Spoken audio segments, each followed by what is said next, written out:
নাম দেওয়া আছে। এটা কি আমি এখন খুলবার প্যাকেজিংটা আমার মামা নিজেতে বানিয়েছে, এটা অনেক সুন্দর হয়েছে। মামা তোমাকে অনেক ধন্যবাদ। কারণ আমি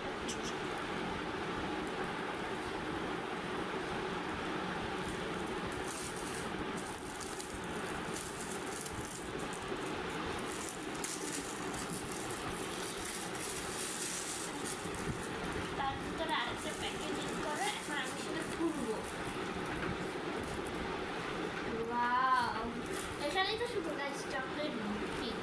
ফার্স্টে এখন আমি এটা, এই যে এটা, এই চকলেটটা আমার বাবা পাঠিয়েছে। তারপর এটাও এক বক্স আমার ফেভারিট বিস্কুট ম্যাজিকা, এগুলো আর কিছু চকলেট, তিনটা। আর আমার বাবার জন্য এই দুটো আত্মর